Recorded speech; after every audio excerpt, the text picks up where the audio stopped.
Family বাসা, আমার বাসাটা তো ফ্যামিলি। এখানে আমার মা ছিল, বোন ছিল, ভাই ছিল, ভাইয়ের বউ ছিল, তাহলে এখানে কট কিভাবে আসে? আর যদি সে কটই দিয়ে থাকে তাহলে সে কটের মামলা কেন দিল না, সে উল্টাপাল্টা মামলা দিল কেন? আপনারা খোঁজ নিয়ে দেখবেন যে সে কি মামলা দিয়েছিল আমাদের উপরে, ঠিক আছে? সে কোন কোন ধারায় মামলা দিয়েছে আপনারা দেখবেন। আর যে মিডিয়াতে যে ছড়িয়ে পড়েছে যে আমাদেরকে কট দিয়েছে, এটা সম্পূর্ণ ভিত্তিহীন, মিথ্যা কথা।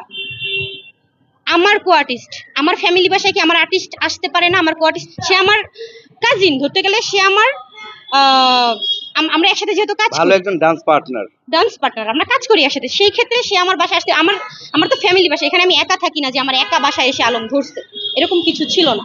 এটা আমার ফ্যামিলি বাসা ছিল, আমার বোন ছিল, ভাই ছিল, সবাই ছিল। সেখানে আলমই ওনাকে ডেকেছে, আলমই বলছে আসো আমরা মীমাংসায় যাই একটা, যেহেতু আমাদের মধ্যে দ্বন্দ্ব চলছে, আমরা একটা মীমাংসা করি। সেখানে রিয়াজ আসার পর সে এই একটা কাহিনী মানে সে নিজে ইচ্ছাকৃত ভাবে এটা ঘটায়। আলম এখনো পর্যন্ত আমাকে থ্রেট দিয়ে যাচ্ছে। আচ্ছা, ওনার মেসেজটা দেখাও। হ্যাঁ, ও তোমাকে যে ডেকেছিল সেই মেসেজটা দেখাও। এই যে, বল তোর সাহস না থাকলে আমি কোথায় আসতে হবে?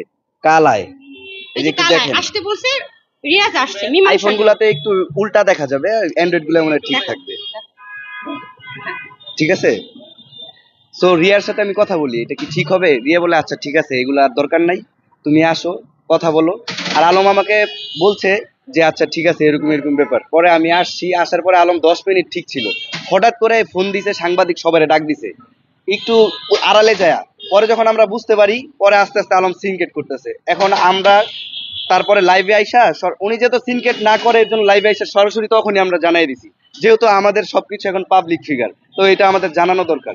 এই জন্য তারপরে যা হইছে সব তো দেখলেনি, বিভিন্ন রকম মিথ্যা কথাবার্তা, বানোয়াট। তারপরে কোত্থেকে একটা মেয়ে জুগাইছে, মানে ভুটকি করে, বয়স কত বেশি, মুরব্বী, এ নাকি আমার সাথে এটা তো আমি ভালোভাবে চিনি না। 7,700 টাকা ড্রেস পরে উনি আমাকে 7 লাখ টাকা দিছে। উনি কি করে, টাকা কোথায় পায়? উনি যদি স্টুডেন্ট হয়, ওনাকে এত টাকা কে দেয়? আপনাদের সবাইকে নিয়ে একটা অ্যারেঞ্জমেন্ট হবে, সম্পূর্ণ সব প্রমাণ নিয়ে আমি কথা বলবো। তার হাতে তো একটা দলিল আছে যে দলিল ভুয়া দলিল। আমার যে সাইনটাও তো নকল, আর দ্বিতীয় নকলটাও তো ভালোভাবে করতে পারলো না। আমি কি সাইন এইভাবে দেই? পরিকার্য কি আমি এইভাবে লিখি? তার মানে কি ওই মেয়েকে আপনি চিনেন না? এই মেয়েকে আমি চিনি, বাট এই মেয়েটা হচ্ছে আমাকে সর্বপ্রথম ফোন দিছে যখন আলমের সাথে আমার ঝামেলা হয়। তখন আমাকে ফোনে ও বলছে, আমাকে নক করছে আমার যখন আইডি ছিল, তখন বলছে ভাইয়া আমি একজন অ্যাডভোকেট, আমি আপনার সাথে কথা বলতে চাই, আলমকে আমি এইভাবে করতে পারবো। তখন আমি বলছি আচ্ছা ঠিক আছে। তো সেই সময় আমার একজন দরকার ছিল। পরে একদিন আসছে উনি, মিরপুর ওনার বাসা, রেস্টুরেন্টে গেছি, কথাবার্তা বলছি, ঠিক আছে, এই জাস্ট, আর কিছু না। তারপরে আরেকদিন দেখা হয়েছে, ফোনে কথা বলছে, উনি আসছে হচ্ছে আপনার ওই কোথায় 300 ফিটের এইখানে। পরে আমি গেছি, যাওয়ার পরে ওইখানে কথাবার্তা বলছি যে কিভাবে কি। উনি বলতেছে যে আলমের সাথে এইটা এইভাবে করলে ভালো হবে, এইটা এইভাবে করলে ভালো হবে। যেহেতু আপনার ফেসবুক পেজ উনি নষ্ট করে দিছে, তাহলে আপনি ওনাকে কেন ছাড়বেন? উনিই আমাকে আলমের পিছে লাগাই দিছে। এটা ওইটা বলার পরে তখন হঠাৎ করে দেখি আলমে ওরে মেসেজ করছে যে কি ব্যাপার, কি কত দূর। আমার তো এটা দেখে আসমান জমিন সব এক হয়ে গেছে, কিরে আমি কারে নিয়ে আসছি।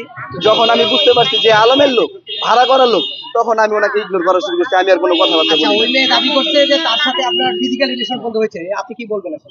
আচ্ছা, দাবি করলেই হবে? আমি তো কত মেয়ের সাথে মেসেজ করি, কথা বলি, সবার সাথে কি আমি প্রেম করি? কথা বলতে পারি, আমি একজন পাবলিক ফিগার। আর এখন এইভাবে অনেক মানুষই চিনে, একটু ইমপ্রেস থাকতে পারে, কথা বলতেই পারে। আমিও কথা বলতে পারি, অনেক বিষয়ে কথা হয়। এখন এগুলা বললেই কি তাদের সাথে আমার সবকিছু হয়ে যায়? আর আলম কি না বলছে